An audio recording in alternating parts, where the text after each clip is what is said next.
Hello students, N के Mittal law class में आपका स्वागत है। जैसा कि आप जान पा रहे हैं कि आज हम यहाँ पर इंडियन एविडेंस एक्ट भारतीय साक्ष्य अधिनियम से रिलेटेड इम्पोर्टेंट एमसीक्यूज़ लेकर आए हैं, जो कि ज़्यादातर प्रीवियस ईयर में ऐसे क्वेश्चन पूछे जाते रहे हैं। तो ठीक है, अपनी आज की क्लास स्टार्ट करते हैं। फर्स्ट क्वेश्चन आपके सामने है, आंसर करिए। बहुत सिंपल है। डाइंग डिक्लेरेशन, जिसे हम मृत्युकालिक कथन भी कहते हैं, उसके बारे में इंडियन एविडेंस एक्ट में कहाँ पर बताया गया है? अब तक तो आपने आंसर भी कर लिया होगा। Section 32।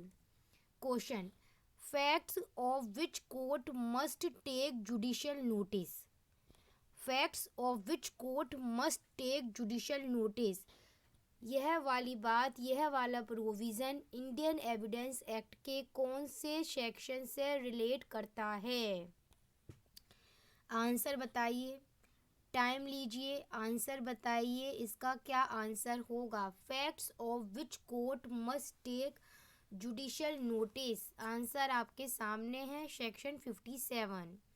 Question, the presumption under section 41 of Indian evidence act.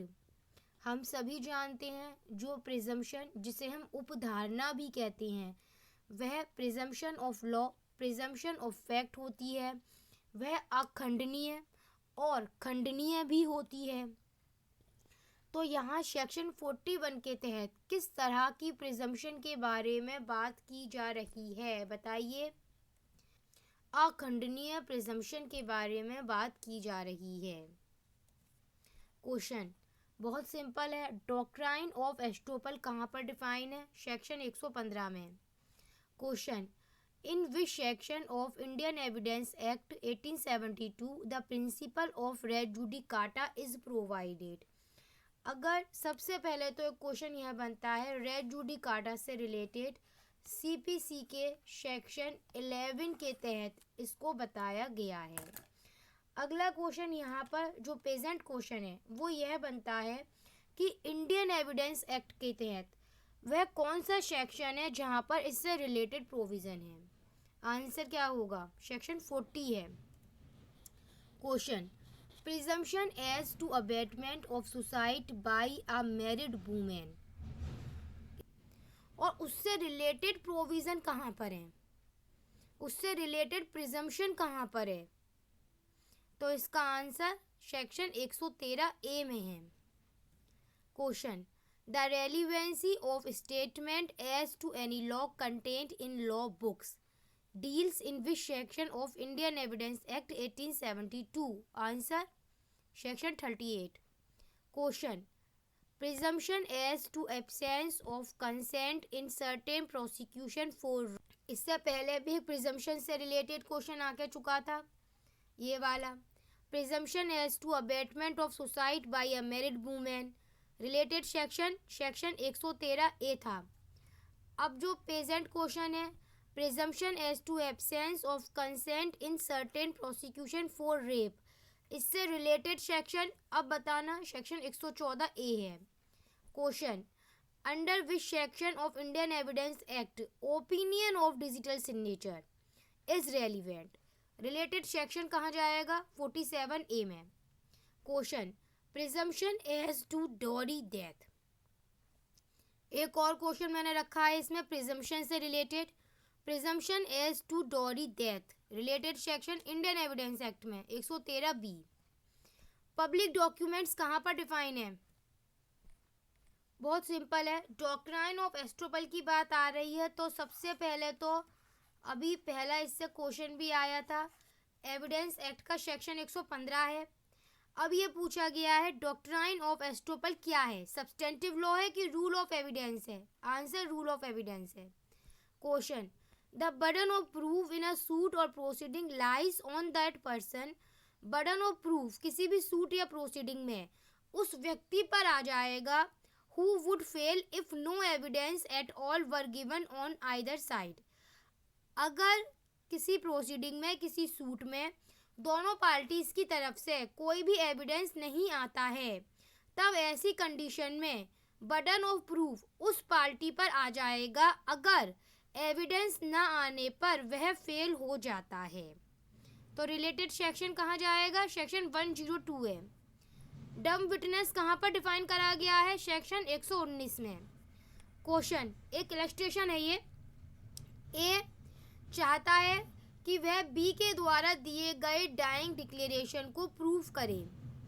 अब यहाँ पर इससे पहले कि वो बी के द्वारा दिए गए डाइंग डिक्लेरेशन को प्रूव करे, पहले यहाँ पर ए को यह साबित करना होगा कि बी मर चुका है। इससे रिलेटेड सेक्शन 104 बहुत सिंपल है। सेक्शन 122 है, उसके तहत जो कम्युनिकेशन है बिटवीन हस्बैंड वाइफ उसको प्रोटेक्ट करा गया है। क्वेश्चन, सेक्शन 105 जो है इंडियन एविडेंस एक्ट का, वो कहाँ अप्लाई होता है? आंसर आपके सामने है। मैं एक बात बता दूं, सेक्शन 105 जो है एविडेंस एक्ट का, उसमें यह कह रखा गया है कि जो एक्यूज्ड पर्सन होता है, जब वह अपना डिफेंस करना चाहता है और अपने डिफेंस में वह जनरल एक्सेप्शन को लेना चाहता है, जो कि आईपीसी में और भी बताए गए हैं, अगर वह उसको लाना चाहता है जनरल एक्सेप्शंस को, तो साबित करने का भार भी फिर यहाँ पर उस एक्यूज पर्सन के ऊपर ही पाया जाएगा। और ये किस प्रकार के मामलों में अप्लाई होता है? सेक्शन 105। तो आंसर आपके सामने है। क्वेश्चन, एकॉम्प्लिश, जिसे हम सह अपराधी भी कहते हैं। सह अपराधी एक सक्षम साक्षी माना जाता है, कॉम्पिटेंट विटनेस। कौन से सेक्शन में? सेक्शन 133 में। Question, possession is the prima facie proof of ownership. इससे रिलेटेड सेक्शन कहाँ है? बहुत सिंपल बात कही गई है कि जहाँ possession है, मतलब जिस प्रॉपर्टी पर possession है, तो यह एक तरह से प्राइमा फेसी प्रूव है कि जिस व्यक्ति का possession है ओनरशिप भी उसी की है। तो रिलेटेड सेक्शन 110। क्वेश्चन, हम सभी जानते हैं चीफ एग्जामिनेशन भी होते हैं, क्रॉस एग्जामिनेशन भी होती हैं और री एग्जामिनेशन भी होती हैं। प्रेजेंट क्वेश्चन में पूछा गया है कि जो री एग्जामिनेशन हो रहा है विटनेस का, अगर उसमें कोई नया मामला न्यू मैटर एराइज होता है, न्यू मैटर इंट्रोड्यूस करवाया जाएगा, तो किस तरह से करवाया जाएगा? कोर्ट की परमिशन से ही ऐसा करवाया जा सकता है। क्वेश्चन, लीडिंग क्वेश्चन कहाँ पूछे जाते हैं? अभी हम एग्जामिनेशन की बात कर रहे थे, चीफ, क्रॉस और री एग्जामिनेशन की, तो लीडिंग क्वेश्चन ज़्यादातर क्रॉस एग्जामिनेशन में पूछे जा सकते हैं। क्वेश्चन, द कोर्ट में in its description permit the person who call a witness to put any question to him which might be put in cross examination by the adverse party. आपने hostile witness का नाम भी सुना होगा। बहुत simple है। Section कौन सा है? सेक्शन 154 है, जो कि सिंप्लीफाई तरीके से कहता है कि जब कोई व्यक्ति, जब कोई पार्टी अपने फेवर में बताने के लिए अपने विटनेस को बुलाती है, पर उसके द्वारा बुलाया गया विटनेस उसी के अगेंस्ट बोलने लग जाए, तो उस पार्टी को यह अधिकार है कि वह अपने द्वारा बुलाए गए विटनेस का क्रॉस एग्जामिनेशन कर सकती है, और ऐसे विटनेस को हम हॉस्टाइल विटनेस कहते हैं। रिलेटेड सेक्शन 154 है। क्वेश्चन, लीडिंग क्वेश्चन कहाँ पूछे जाते हैं?